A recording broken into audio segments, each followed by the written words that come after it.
Hi there, I'm Drew Badger, the English Fluency Guide, and it is great to see you here again, especially the longtime friends and followers of this channel. Now, before I get into why I'm here, I want to explain why I haven't released a YouTube video in over a year. The truth is, I've always had a love-hate relationship with YouTube. It's really great for things like how-to videos, or if I want to learn some specific information, how to make a birdhouse or a wedding cake or fix a car or something like that. But YouTube is less good for developing skills. A big reason for this is YouTube is always trying to give you new information when what you really need to develop skills and habits are focus and review. Remember that fluency is really measured by how well you speak and not how much you know.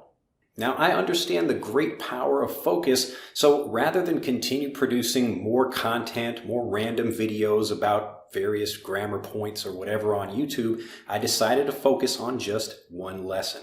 And I've been doing this for over a year now, teaching students and friends and family and really anyone who will listen to me. So what's the one lesson?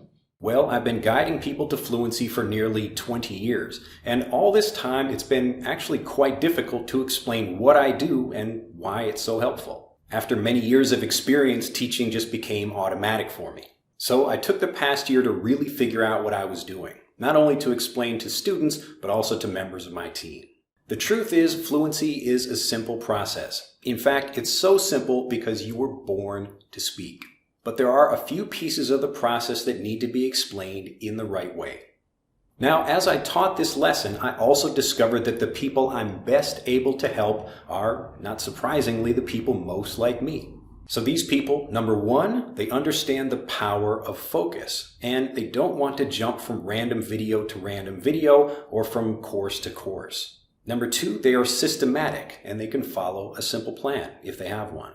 Number three, they have a deep need to communicate, and fluency would really benefit their life. And number four, they care most about getting results, so they value saving time rather than saving money. Now, if I described you, you're really going to love this video. But if not, no hard feelings. I understand I can't be for everyone, and there is plenty of great content for people to enjoy right here on YouTube. Okay, now that we've gotten all that out of the way, it's time to share how to become a fluent, confident English speaker, no matter where you live, how old you are, and even if you have no one to practice with. We're going to cover three things in this presentation. The first one is the problems learners experience and why they experience them. Then, number two, we're going to talk about the one thing that solves all of these problems. And then number three, we're going to cover courses and things that we do to help learners specifically. Now, some people watching this video may have never seen or met me before. Welcome if you are new. My story begins basically when I failed for over 15 years to learn 4 different languages. So I struggled to learn Latin in elementary school, French in high school. In college, I failed to learn Spanish. And then even when I came to Japan, which is where I live now, I still struggled to learn Japanese. So basically, I had years of study, and even private lessons didn't work for me. So really, I tried everything. I learned a lot, but I could not express myself. And I always felt nervous, I couldn't understand, and I would lose my words when I'm speaking, and I used only basic words in conversations. If you experience these problems, then you know what I'm talking about. Basically, I just wanted to communicate. I really didn't care about studying a bunch of grammar rules and trying to pass tests. Really, I wanted to speak and express myself and have good conversations with people. But everything changed when I took a walk through a park. I was really frustrated, and I just happened to notice the children just speaking with their parents.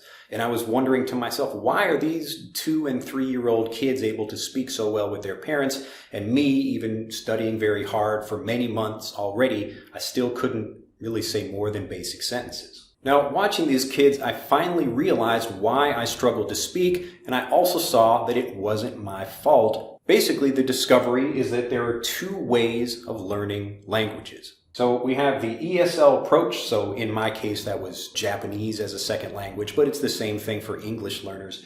It's just basically learning a language through your first language. You're trying to learn formal English, so this is the kind of English you would learn usually for writing, for passing tests, and you're going to use traditional methods, And these are things like translations and grammar study, drills. You're studying maybe flashcards, trying to memorize the definitions of words to prepare yourself for tests. And then you're also going to do rote repetition, which means you're trying to take the same lesson and repeat it again and again. Teachers will just say, go home and write this 10 times, or read it 10 times or whatever. Or you're not going to get any review at all. And often people who are really, when they're trying to practice something, they can't either find people to practice with, or they're too shy to practice using their English because they don't want to make mistakes in front of other people. And that's understandable. So basically, all the frustrations that people have when they try to communicate come from this method. So what happens when you start learning this way is you develop negative beliefs that stop you from improving. So the first one is that it takes years to achieve fluency. And again, if you're learning in a difficult way, of course it's going to take a long time. Often you just have the hope that you'll become fluent if you study long enough, but for most learners, it never comes. Number 2, you need to be young to get fluent. Now, this is again a negative belief, a false belief that comes from learning because traditional lessons are so difficult for people. And people just assume if they're difficult for me, but maybe kids are able to do that, then maybe I'm just too old to get fluent. The third thing is that you need a live teacher to get fluent. Again, because lessons are so difficult, they're so hard for people to understand that they feel they really need to have someone right there with them to listen to their mistakes and try to tell them when they're doing something correctly, or critique their pronunciation, something like that, because they're really just learning in an incorrect way. Number 4 is that you need a speaking practice partner. Now, this idea comes from people thinking that they start speaking and that's how they develop fluency. And I'll show you why this also is incorrect in a little bit. But the point is that people think they need to find someone, hopefully a native speaker, that they can practice with in order to get fluent. Number 5, they have the false belief that you need to live in an English-speaking country in order to get fluent. Now, what most learners forget is that many learners, millions of them, in fact, live in English-speaking countries, so the United States, Canada, Australia, wherever, and a lot of these people are still, even after many, many years of living in the country, not becoming fluent. And number 6, most learners believe that it's their fault if they struggle to speak. Again, this is a false belief, and I'll show you why in a minute, but it's really important that we cover this because if we can change the way you think about learning, then we can actually get you fluent. Okay, so returning to my story at the park, basically you have the second language approach, and then you have the first language approach. So that's what I call learning a language as a first language. So we have ESL for English as a second language, or EFL for English as a first language. And so you've got, again, the ESL way. So this is what I was doing, but for Japanese. I'm trying to study lots of formal vocabulary, but the little kids at the park, they were learning spoken Japanese. Now, if you've ever been in a conversation with a native and you've thought, wow, this is just, it's almost like a different language than what I studied in school, it's again because of this. You're learning the formal vocabulary in school, trying to prepare for tests, rather than the spoken vocabulary that natives are really using. Next, we've got the traditional methods versus the natural methods that natives are using. So traditional methods, as I explained before, we've got things like translations, you're trying to memorize vocabulary, study grammar rules, and again, we're contrasting that with the comprehensible input that natives are using. Now, this is just a fancy term that means you understand everything in the language without needing some kind of explanation or translation. I don't teach you about heat by giving you a chemistry lesson. What I do is I have you touch something hot, like a hot stove. So this is direct experience, and the point is to help you connect the vocabulary or the idea with the situation.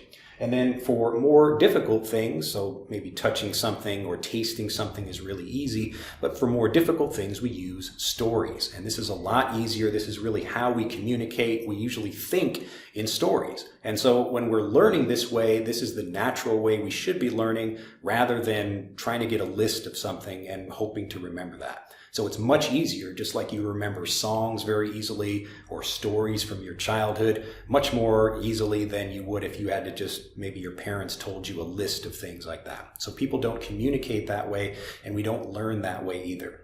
And then we've got the final and even probably the most important part of this is the naturally varied review. So the two different ways we talked about reviewing, when people are learning English as a second language, you've got three options. The first one is just to repeat the same thing again and again, which is very boring. Your brain doesn't want to do that. Your brain is naturally excited about and naturally interested in things that are new. And the reason your brain does that is because it's constantly looking for things that are new in the environment to figure out whether they are good for you or bad for you. So as I talked about before, you're getting little or no review with the traditional way. So again, it's hard to find people to practice speaking with, or even if you can find people, you might be too shy. You're worried about the pronunciation errors or vocabulary mistakes that you might make. But with naturally varied review, this is really just how you're getting fluent naturally, by hearing slight differences. Maybe you might hear a phrase like your parents when you were young. So your dad said, wash your hands, and your mother said, wash your hands too. So you're listening to the same phrase, but there's something a little bit different about it. And this keeps your mind engaged and happy to review the information without being bored. Isn't that cool? So this is how you got fluent in your native language. And if you look at these, the example really is quite obvious, and you can see why one is successful and the other causes a lot of frustration. So the English as a second language approach is really going to stop you from getting fluent, although it will help you learn a lot of vocabulary for reading and writing and passing tests. But if you want to actually communicate, you really need to follow the English as a first language approach. Okay. Now I want to make a very important point about the three elements of the English as a first language approach, or what I call the English fluency triangle. And that is that you need all three of these things. If you have one or only two, you will still struggle to speak. If you learn real conversational English, but you don't understand it like a native and you don't review it, you won't be able to use that vocabulary fluently. Similarly, even if you learn and review formal vocabulary, you really won't understand natives or communicate naturally. And even if you understand conversational English like a native, if you don't get the right review, you'll never become an automatic, confident speaker. Now, looking at these two different examples, you realize that natives get fluent because of how they learn. I can take a person from China and bring them to Brazil to teach them Portuguese, and if I do these things, that Chinese person would easily learn Portuguese. So it's not who you are or where you are, but how you learn that gets you fluent. Now, once I had discovered this, I wanted to see if I was the only person who had figured this out. So my own research led me to linguists like Noam Chomsky and Stephen Krashen, and they confirmed exactly what I had discovered. So basically what they found is that, number one, we all get fluent the same way. We all get fluent the same way. So basically you don't need to be a native to get fluent like one. Isn't that cool? Number two, there is really what I call a fluent communication switch in your brain that lets you acquire language and speak when you understand messages. So when you don't understand things, if you're learning through translations or you're studying grammar rules, but you don't really understand well enough to use something, that's what switches off this communication switch and basically makes it impossible for you to communicate. This switch is also deactivated if you're feeling nervous. So when people get into a conversation and they worry about what they're going to say, their brain, almost like the information disappears and they're unable to speak. So number three, really the secret to getting fluent, you need understandable messages, you need naturally varied review, and you need to have the actual vocabulary that people are using. So the spoken conversational English that people use in casual and professional situations. And the great thing about this is it's all you need to get fluent, because it's also giving you all the feedback you need to improve all by yourself. So over time, you will stop making your mistakes automatically. You will start pronouncing things the same way natives do. And again, this is how you learned your native language.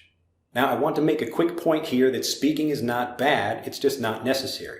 Remember that if you feel nervous or it's difficult to find people to practice with, you're not really going to get much input anyway, and the input you do get, it's again from other people speaking, not from what you say. So this is why you don't really want to stand in front of a mirror and practice speaking to yourself. You really just want to get as much input as you can, and if you have this in a structured way, it's going to get you fluent automatically, even if you don't say a word. Isn't that cool? So now this is a really big idea. Hopefully I've taken some of the beliefs that maybe you had before about language learning and showing you that they're incorrect, and how you actually, if you learn the right way, you really develop different beliefs that will get you fluent.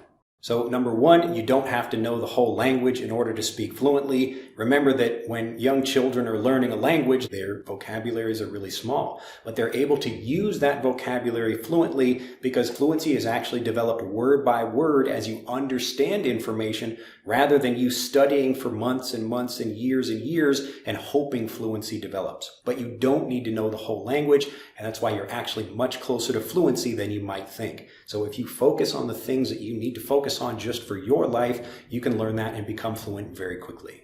And of course, number two, you can get fluent at any age. Number three, again, you don't need a live teacher and you don't need a practice partner either for the same reason, because really you're just getting the input.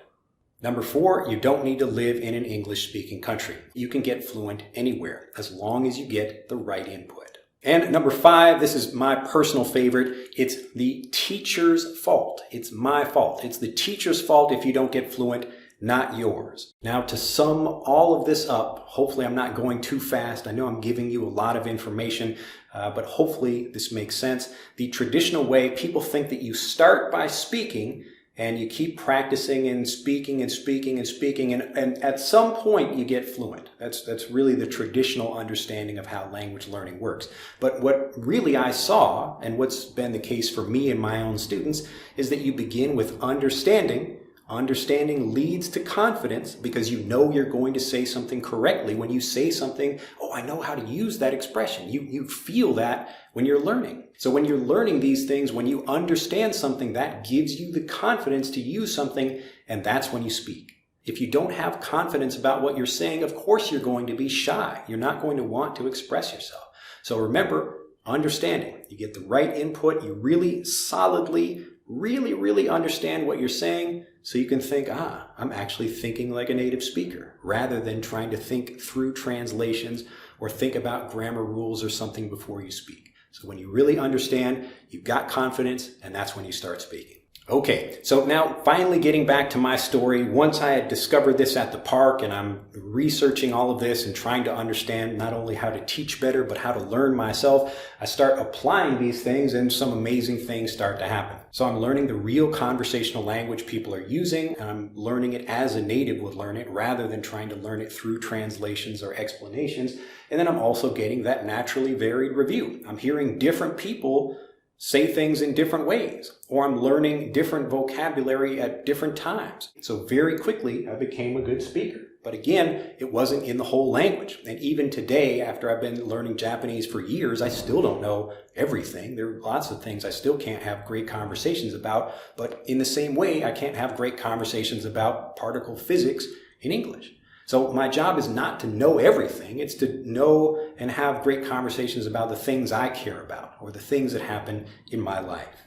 So as I started becoming fluent in Japanese, I was a classroom English teacher at the time, and then started helping English learners learn the same way. Then I started teaching lessons online, and I created this YouTube channel over like 10 years ago now. And so I have over 500 videos, 1.2 million subscribers, and I've been on radio, TV, other things like that for basically helping people get fluent the same way they got fluent in their native language. Now, understanding all of this, people often ask me, why doesn't everyone teach this way? Why doesn't everyone do this? So here are the three main reasons why I think people don't.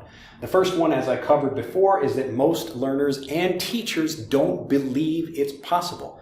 Remember, it begins with your beliefs. If you don't believe you can do something, then why would you bother trying to do it? So what's interesting is Dr. Krashen called this the best kept secret in language learning. Isn't that interesting? So most people just believe it's not possible, so they don't do it. Number two, it's just not necessary. So if you're going to be a teacher at a school and you have a whole bunch of kids and you don't really care about them being able to speak, but you do care about them passing tests, then okay, you're just going to give them a bunch of rules or lists to memorize or something so that they can pass the test and go on to the next grade. And number three, frankly, it's just really difficult to do this. If you imagine you're tired when you come home from work and your young child, maybe they come to you and they say, "Daddy, what does this word mean?" So they learn some new word or they hear it in a movie and you just say, "Oh, go look it up. Go look it up." So you're telling them, okay, here's the word, go connect that with a definition, rather than really understand what the word means. So it takes more time, takes more effort to think of a good story. to think of a way to connect people with the vocabulary directly, rather than just trying to say, here's a vocabulary definition, here's a vocabulary translation, or something else. Now, of course, this is the problem I experienced when I was trying to do this myself. So once I understood this is how you should be learning, I had to apply this. So people like Noam Chomsky, or other linguists, they're coming up with a framework for how to learn. It's like a philosophy or a methodology, so how you should be learning. But I had to take that and actually make a system that's going to get me fluent. And I had to really teach myself because nobody else was going to do it for me. So you can imagine how much faster I would have been able to get fluent in Japanese if I had someone there to guide me when I was struggling. So nobody else does this. Nobody else gives you all three of these things, and this is what makes us different. So when people ask me, Drew, why should I learn with you? What makes you different? It's because of this. I'm giving you all three of these things and making it so that you don't need to live in an English-speaking country. You don't have to have a partner there with you or a live teacher. As long as you get the input and you get that practice and the natural practice that happens as you're getting the input. It's really the input itself that gives you the practice. It's not you trying to repeat phrases again and again to a mirror, or you speaking in your car or something like that. It's really just getting the input. So if you get it systematically, you're getting the right input, you're going to get fluent, guaranteed, whether you like it or not. I could sit you in a chair and tape your mouth shut and just hold you there so you can't move, and I would get you fluent even if you tried to not get fluent. I would still get you fluent. All right, so if all of that makes sense, I wanted to give, for the people who are interested, just a very quick introduction to the various courses we offer. I'll give you a quick overview of each one of these, and remember, you get instant access and you keep access forever. So Fluent for Life, this really covers everything. We've got the Fluency Triangle. We're giving you all of the various vocabulary you need. But the amazing thing about this program is that really you get to choose what you learn with. Each student who goes through the program, it's almost like having a personal program with me, where you get to learn whenever you want and study the things as you want to study them. So we give you access to the whole library that I have, and you can go through the individual programs as you like to go through them. So let's say one day you want to learn about home building, or you want to learn about going to the doctor, or you want to learn about money and investing, whatever the course might be, whatever the interest you have, or maybe you want to learn with particular speakers. So you want to learn with someone from Australia, or someone from the United Kingdom, someone from Canada, or even different places in the United States where we have different accents depending on the person who's speaking. So we cover basically everything. It's like me actually being there right with you and giving you everything you need, but you get to choose what you learn. It follows that same formula, so you're getting, again, the input that you need wherever you are. It doesn't matter how old you are, but that's what Fluent for Life is. So you get to choose what you learn, and you get fluent automatically by yourself. Next, we've got the Visual Guide to Phrasal Verbs. This is another very simple program, but it's basically taking the same idea of understanding the real vocabulary that natives use.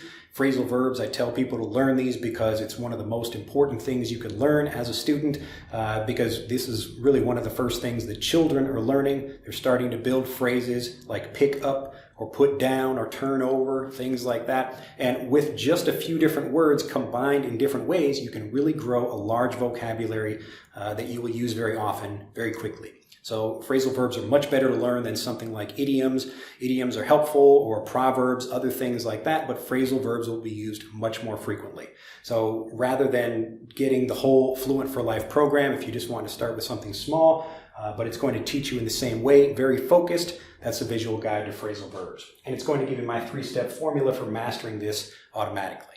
Next, we have the Native Fluency Blueprint. This is for people who have struggled to learn and they're trying to figure out what kind of pieces they're missing. This is for developing your communication habits. And what's really so cool about this program is it helps you improve without learning any new words or grammar. So I actually take the vocabulary you already know, and I'm going to help you improve just using that. So you don't need to learn anything new, although there is a lot of new information we give for people who want to learn that. But the core of the program is really just taking the vocabulary, the grammar, the other things you already know, and really tightening these things up, improving your pronunciation, improving the way you speak, again, without having to learn anything new. So next is how to remember any English word. All of the things I've explained already in this video are talking about how you can learn something the native way, and that's really going to build your vocabulary. But if you really want to have like a super memory, this is a specific technique that I've taken from the world's largest companies and applied it to language learning. So I call it the $1 billion memory secret, but it's basically how to remember things so you don't forget them in your conversations. Really cool program, very simple, and it's really just a technique. And once you understand how it works, you can begin applying it to any vocabulary you want to remember.